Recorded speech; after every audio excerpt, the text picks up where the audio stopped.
Mais uma vez, graças a Deus estamos aqui. Hoje é dia 28 de maio, última quarta-feira do mês de maio. Até que o Senhor tem sido conosco no estudo dos sermões. Lembrando que esse tema desse primeiro semestre tem sido abordar alguns sermões de pastores, pregadores consagrados, pelo seu ministério, como o R.C. Sproul, como também Bryan Chapell e Philip Ryken, que nós já vimos alguns aqui. Hoje nós vamos continuar com o Bryan Chapell, presidente da PCA, Presbyterian Church in America. O título do seu sermão, Dividido para Curar. Ele irá nos mostrar este capítulo 12, que vai ser o objeto da sua exposição, e nós vamos perceber que um sermão expositivo, ele não necessariamente é exaustivo. O que eu quero dizer com isso? Nem sempre dá para o pregador exaurir todo o seu texto. Então, ele precisa elencar, levantar o material que vai utilizar para o seu sermão. Então, não existe nenhum sermão que vai pregar tudo que tem nenhum texto. Nós vamos ver isso. E vamos ver que o pregador, ele também pode dividir a exposição do seu texto em um tipo de grade para ajudar o seu auditório, que é o que ele faz aqui. Então, vamos começar com uma leitura breve, Então, estou lendo aqui na página de número 1, a título do sermão, Dividido para Curar, 1 Reis, capítulo 12. Você não pensaria que seria difícil agora? Davi estabeleceu os limites do reino, Salomão construiu o templo, Deus prometeu enviar um Messias. Está tudo bem, exceto que as crianças estão brigando, não no banco de trás, mas no banco de cima. Quem estará no trono?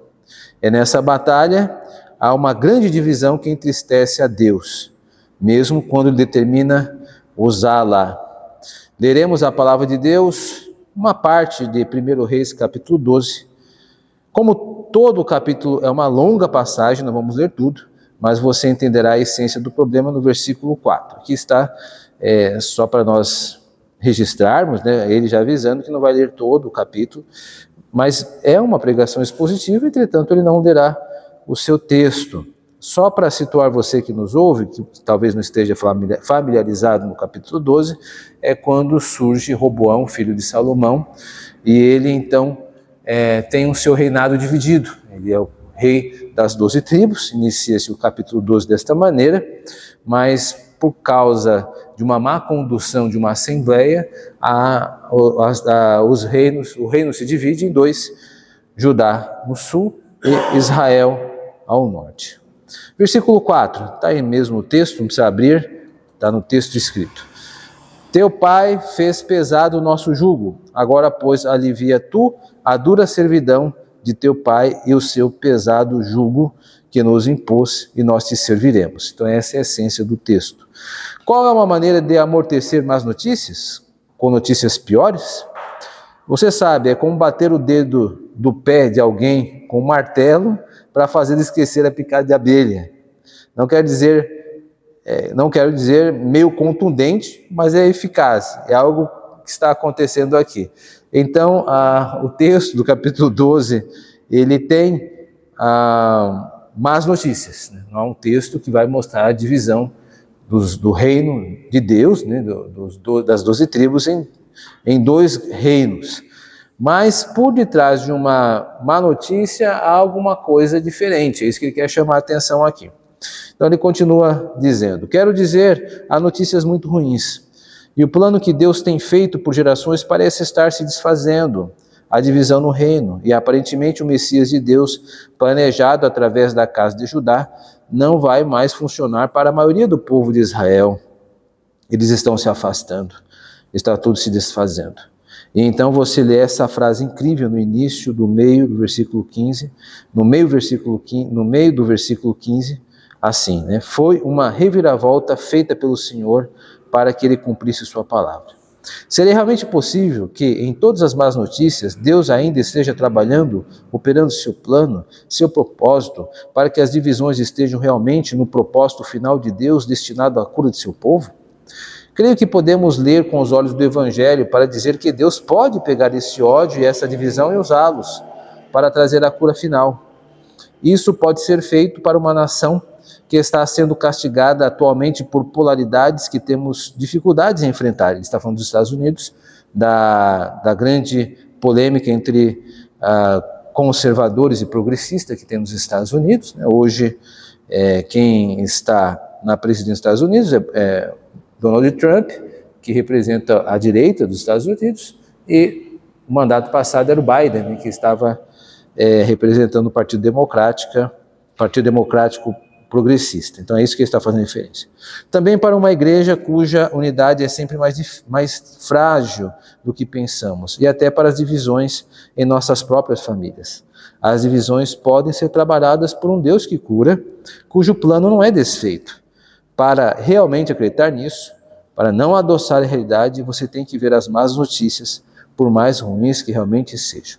Então, eis o título sendo explicado, né? O título do sermão é Dividido para Curar. Né? Houve a divisão, e mesmo na divisão, num cenário terrível, há cura. Então, ele irá destrinchar em 5 grupos de más notícias, e aí nós vamos tentar entender o que está acontecendo. Antes disso, só observe que ele conseguiu construir um elo com o seu auditório, então é um sermão bastante indutivo, onde ele está tentando persuadir o seu auditório a acompanhar o seu raciocínio, por isso que ele cita coisas que são próprias dos norte-americanos, porque esse é o seu auditório inicial, como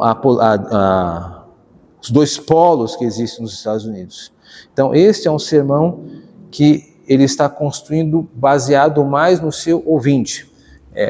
Na quarta-feira passada, alguém perguntou sobre quais as ênfases que podem ser dadas, né, por uma pregação um pouco mais didática, e foi respondido que o didatismo, o tom professoral, ele tem um certo triângulo, né? Ora você se concentra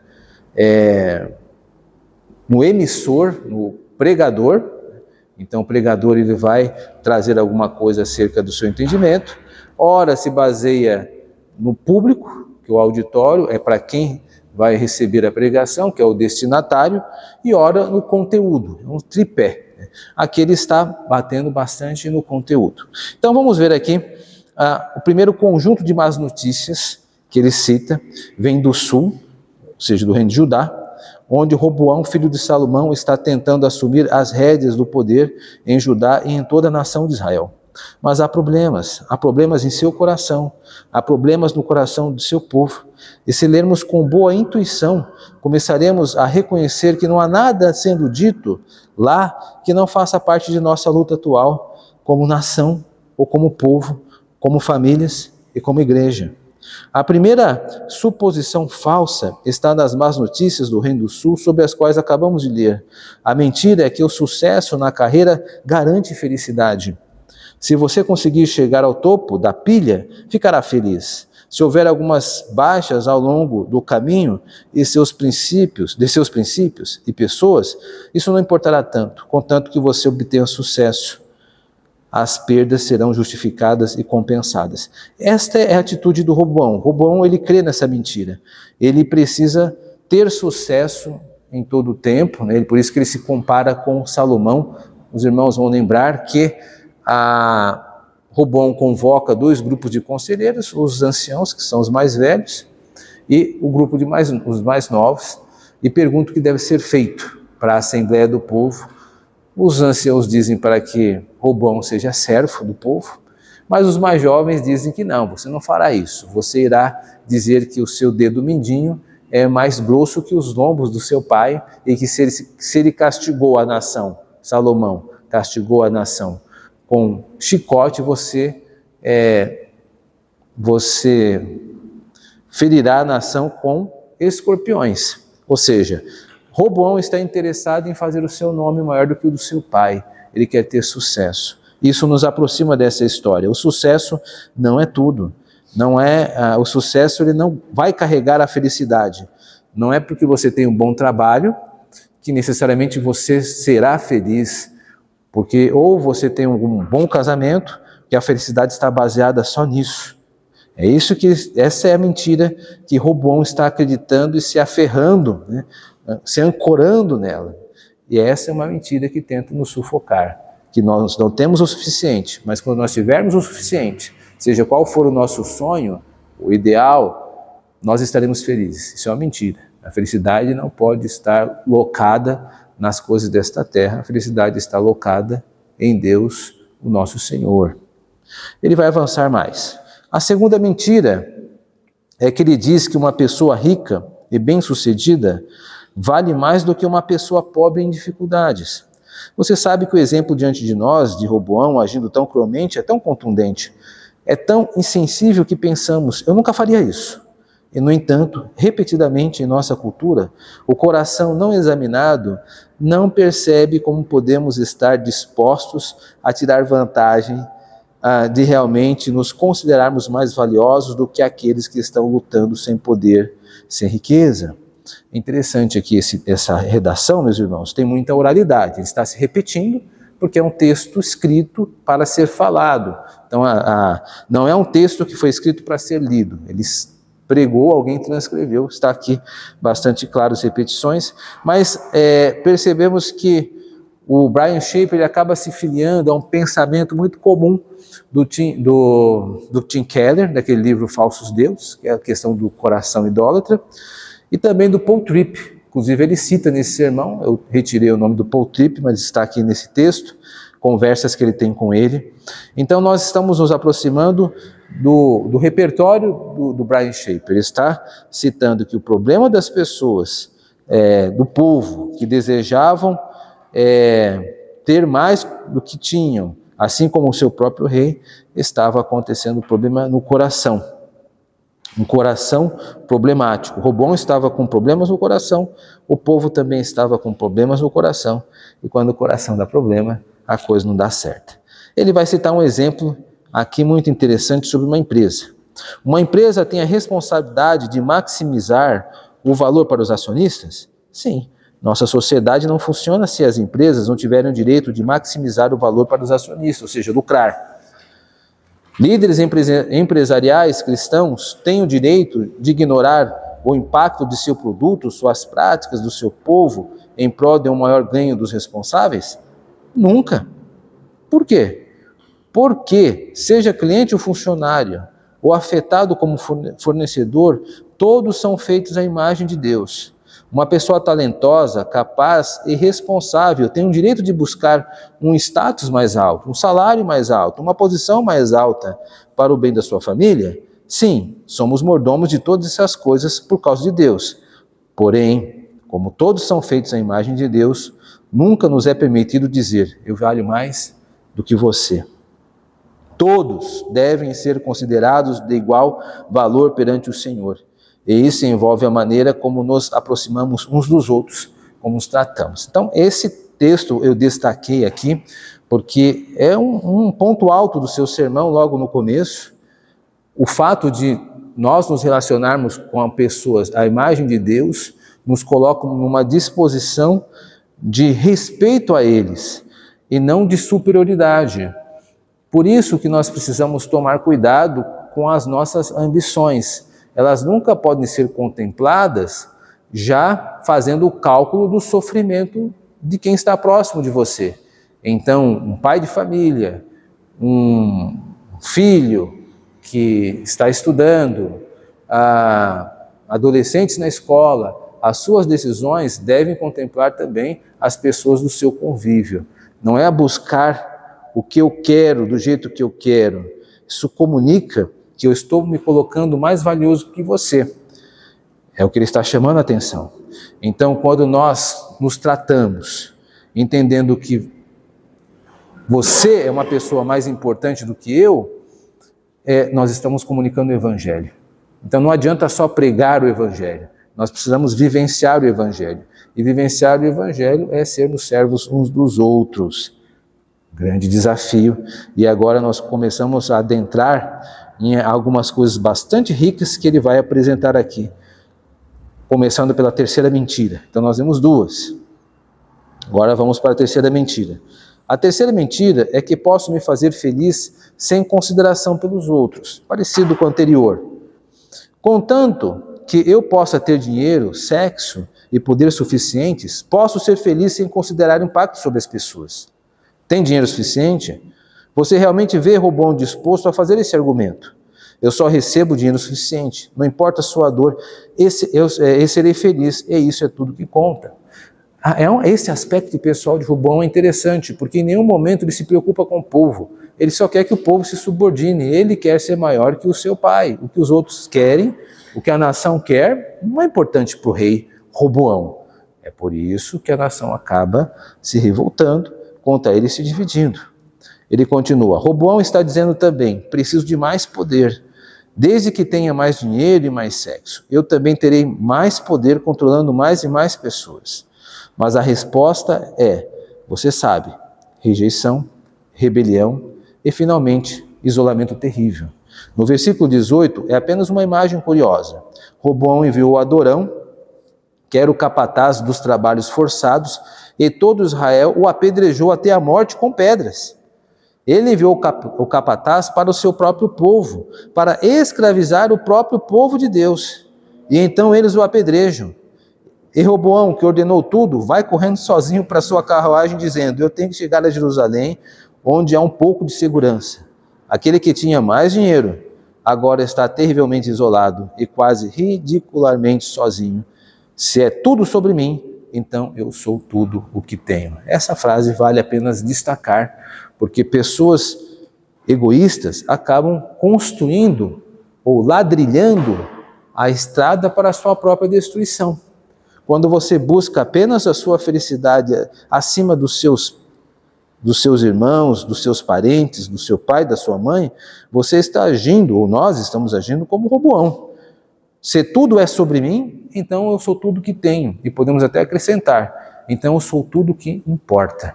Então esse caminho de Roboão levou ao egoísmo. E é interessante de colocar isso, porque ele chegou ao extremo de mandar um capataz para coibir a revolta das 11 tribos, mas eles os apedrejaram porque Roboão estava ameaçando escravizar as 11 tribos. Isso foi o estopim e aí causou a grande revolta. Veja, nós não estamos tão longe de Roboão assim. Perceba que, por vezes, nós nos pegamos a pensar, se eu tiver isso, então serei feliz. Não é isso sim que deve funcionar. A nossa felicidade não pode ser algo estanque, nós não somos uma ilha. Como um marido ou uma esposa pode ser feliz se seu cônjuge não estiver. Como um filho pode ser feliz se seus pais estiverem infelizes. Então, o mundo, com seu individualismo, tenta nos persuadir de que se nós tivermos o que acreditamos ser suficiente, vamos estar felizes. Mas essa é uma felicidade baseada nas coisas debaixo desse céu. A felicidade que a Bíblia prega sempre é uma felicidade coletiva, nunca singularizada. O amor a Deus, como podemos resumir os mandamentos? O amor a Deus, ou seja, eu sirvo ao Senhor, então eu estou completo. E o amor ao próximo, eu sirvo o meu próximo, então estou também completo. São os dois grandes mandamentos. A Bíblia não diz para amarmos a nós mesmos como um tipo de devoção, como se a nossa vida fosse um altar para nós mesmos. É esta advertência que ele está fazendo para nós nessa terceira mentira. E aqui nós deixamos Roboão. Então, agora nós vamos mudar, né? O sermão dele vai mudar. As primeiras mentiras foram fronteirizadas, foram tratadas pela figura de Roboão e seus pecados e seu desejo de ambição, de felicidade e de egoísmo. Agora nós vamos entrar para ver uma outra questão, que é a ideia de Jeroboão. Precisamos recordar que Jeroboão é o nome que a Assembleia das tribos traz para rivalizar com Roboão. Vou recapitular aqui. Salomão morre, Roboão assume o trono das 12 tribos, as tribos se reúnem em uma assembleia, pedem menos impostos, Roboão não atende. As 10 tribos se afastam, ficando apenas Judá e Benjamim com Roboão, e essas 10 tribos estabelecem Jeroboão como seu rei, e aí inicia a trajetória de Judá, o reino do sul, e Israel, o reino do norte. Se nós não tivermos claro isso, nós não vamos entender esse sermão. Agora vamos avançar para a quarta mentira. Observemos agora como o povo do norte reage a Roboão. Bem, o povo rejeita as crueldades de Roboão, então 11 das 12 tribos dizem, eu coloquei em colchetes, lembrando que Benjamim também continuará com Judá, porque a Brian Shaper não faz essa leitura. Eles finalmente compram a mentira número 4, que está expressa no versículo 20. Bem ali no final, podemos ouvi-los dizer, vamos apenas seguir nossa própria jornada, vamos fazer o nosso próprio caminho. Esqueça o que este Jeroboão disse. Independente da linhagem de Davi, que ele prometeu, vamos apenas reconhecer que a vida é uma jornada individual, vamos seguir o nosso próprio caminho. Então aqui é a voz da Assembleia. Ele está se reportando ao texto bíblico das 10 tribos, que assim que elas recebem a notícia de que Roboão não irá aquecer, não irá concordar com baixar os impostos, então ele diz que nós temos com a casa de Davi para suas tendas, ó Israel. E Israel abandona. Ou seja, esse tipo de comportamento é um comportamento perigoso. Nós vamos fazer a nossa própria jornada. Por que perigoso? Porque a bênção está com Judá e Jerusalém. Era de Jerusalém, ou é de Jerusalém e Judá, que surgirá a dinastia do rei e o Messias. Então é muito preocupante quando 10 tribos dizem que não tem nada mais a ver com a casa de Davi. Por causa do calor da discussão, eles julgam mal, fazem uma avaliação ruim da situação e acabam escolhendo Jeroboão. Shaper continua, reconheço que há alguma justificativa em sua disposição de separar. Ele está citando as tolices que Roboão fez. Mas o que eles estão dispostos a fazer, em última análise, é dizer, vamos determinar o que é certo para nós. Não precisamos mais de um rei que faça isso. Alguns de vocês sabem que é uma idolatria muito rápido.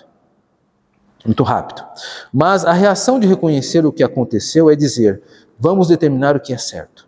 Porque há tanto calor em nossa cultura agora sobre as questões de sexualidade e gênero, você reconhece que a questão quase nunca é discussão moral. O que está impulsionando o calor e o vigor é a sensação de que alguém pode limitar minha liberdade e fazer o que eu escolher. Afinal, a vida é uma jornada individual. Não há padrões externos para me guiar. Eu só preciso fazer o que eu acho certo para mim. Ele está criando um fantoche, tá, gente? Ele está criando um auditório rebelde à palavra de Deus. Em última análise, o que está impulsionando tanto o calor, as polaridades que estão tão fortes em nosso país, a propósito, em nossa igreja e em nossas famílias, você sabe como os argumentos ficam cada vez mais quentes, é o medo profundo de que algumas pessoas possam não seguir a sua própria jornada, como a percebem na área particularmente da sexualidade. O que o Brian Shaper está fazendo? Eu preciso dar um contexto para os irmãos e irmãs. Brian Shaper, como eu disse, ele é presidente da Presbyterian Church em América. E ainda hoje está uma discussão sobre o homossexualismo nesta igreja.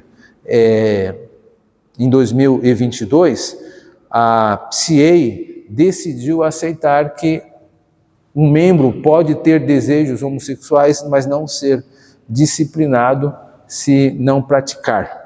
Isso foi uma decisão da PCA.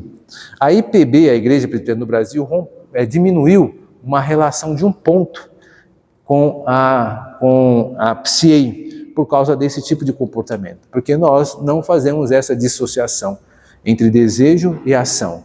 Se o coração deseja a homossexualidade, já está instalado um problema. Não é a execução que vai determinar. O problema já aconteceu. A execução é só o reflexo de algo que está no coração. Esse é o entendimento da nossa igreja.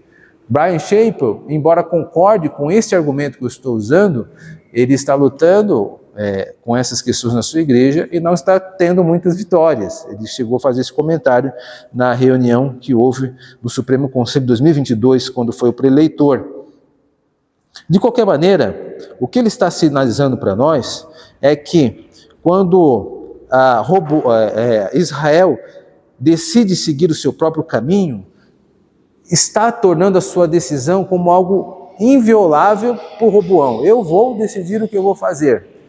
Não importa se você não gosta, que você é o rei, que você está superior a mim. Eu vou fazer o que eu quero. Essa expressão, eu vou fazer o que eu quero, é uma expressão idólatra. Nós estamos adorando a nós mesmos. Quando eu digo, o que importa é o que eu penso, o que importa é o que eu faço, o que importa é o que eu sinto, você não está falando mais como um ser humano. Você está falando como um tipo de deidade.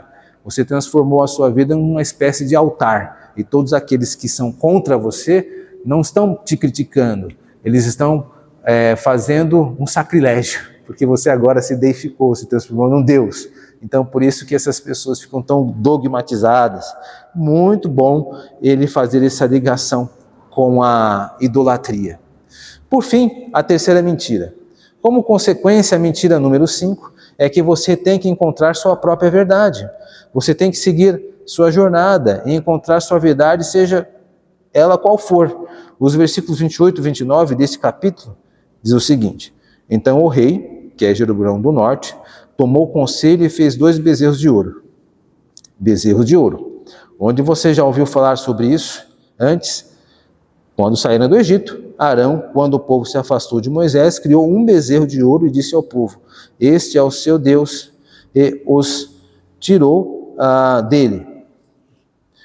Estamos agora centenas de anos depois, e as pessoas ainda estão dizendo: o que vai nos libertar é o nosso próprio ídolo, que nos levará pelo caminho de volta aos deuses do Egito, como se o que finalmente fosse libertá-los fosse sua escravidão, voltando ao lugar onde foram tão oprimidos. O que ele está fazendo aqui? Ele está dizendo que quando nós decidimos seguir os nossos próprios caminhos, independente da vontade de Deus, nós estamos não apenas cometendo idolatria, mas nós estamos também nos transformando em escravos do nosso desejo. Quem está governando a nossa vida não é mais a palavra, mas são as nossas ambições. E quando elas falam, elas rejeitam ser prejudicadas. O bezerro de ouro não é apenas um ídolo externo, também é um ídolo que representa internamente a disposição de ir contra a palavra de Deus.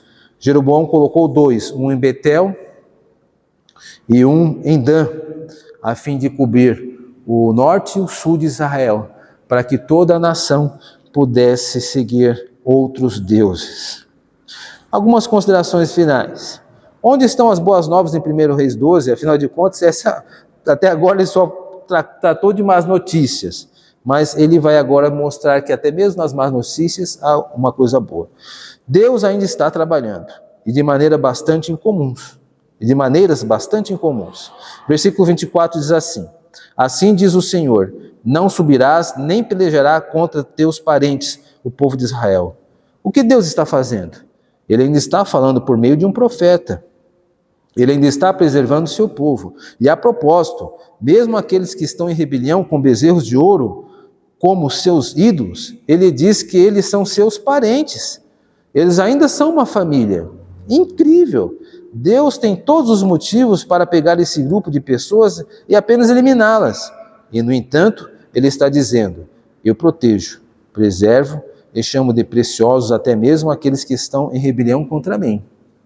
Não é apenas que Deus está mantendo sua obra, Ele está mantendo o Messias, Ele está mantendo sua provisão para o seu povo. E em última análise, o que isso significa é que, por mais horríveis que as coisas sejam, a esperança ainda está viva. Interessante isso. Ou seja, mesmo num contexto extremamente difícil, onde parece que até a vinda do Redentor está comprometida, Deus consegue fazer algo bom disso. Um profeta se levanta e impede Roboão de buscar revanche com Jeroboão, juntando um grande exército de mais de 100 mil pessoas, segundo o texto bíblico. Ele diz que não devem fazer isso porque são seus parentes. Isso é muito interessante, porque apesar de alguém se levantar contra Deus, Deus nem por isso desumaniza aqueles que estão fazendo isso, ou retira da família. Quão diferentes somos nós, quando alguém faz algo contra a gente, nós achamos que aquela pessoa pertence ao inimigo, que aquela pessoa precisa ser destruída, ou que ficamos indignados com uma aparente sabotagem e queremos o fim da pessoa. Essa é a disposição de um coração pecaminoso. O que Deus fez aqui é lembrar que a ofensa pode existir até mesmo entre irmãos, mas mesmo assim são nossos irmãos e irmãs e precisamos querer o seu bem espiritual, a despeito de, por algum motivo, pontualmente fizerem algo contra nós. Isso dá uma nova visão para a igreja, né? Ou seja, eu não tenho, e Deus não me vê no direito de demonizar alguém que simplesmente não concorda comigo. Eu preciso entender, ainda que essa pessoa esteja errada, que ela ainda é minha irmã, meu irmão na fé. O que Deus disse é que, por mais escura que seja a noite, vocês começam a ver ainda mais claramente quão precioso é o meu perdão, quão maravilhoso é o meu valor para vocês, e por fim, quão poderosa é a minha reivindicação sobre seus corações. Não os deixarei ir. E por essa razão, a esperança permanece. Espero que você conheça que, repetindo, espero que você reconheça que, quando passamos pela Bíblia, há tantas pessoas que esperam que apenas contemos pequenas histórias morais revestidas de açúcar. E chegamos à bagunça da vida de pessoas reais, com toda a sua mágoa, egoísmo, divisão, lutas internas. E Deus está dizendo, espere em mim. Não no que você pode realizar, não no que você realizou, mas a esperança ainda permanece porque Deus não abandonará seu povo. Somos fortes no poder de seu poder. Esperamos em sua provisão. Seus propósitos não falharam. Todos os outros terrenos são areia movediça. O mundo me trai. O mundo me abandona. Meu mundo desmorona. Ele não vai. Minha esperança é edificada em Jesus Cristo, sobre a rocha em que estamos, embora o mundo se desfaça. E por essa razão dizemos, não, ainda estou de pé. Ele ainda está de pé. E portanto minha esperança ainda está viva. Mesmo quando este mundo se desfez, minha esperança foi construída sobre nada menos que Jesus Cristo, sua justiça. Então, por que esse desfecho olhando para a esperança? Porque ao ler o capítulo 12 de Reis, você vê um grande caos ali dentro. Mas mesmo assim o Senhor está governando acima do caos. Nós devemos ter esperança em Deus e não na maneira que nós podemos avaliar uma situação ou na maneira que nós podemos contribuir para o conflito diminuir. Há algo muito maior do que isso, que é o poder de Deus que tem nos mantido vivos, nos guiando e nos protegendo, apesar de nós mesmos. Fantástica pregação do Brian Shaper, um texto extremamente interessante, onde ele mostra que por meio de uma grande confusão, de divisão e conflito, Deus não desiste de nós e Ele espera que também nós não desistamos uns dos outros.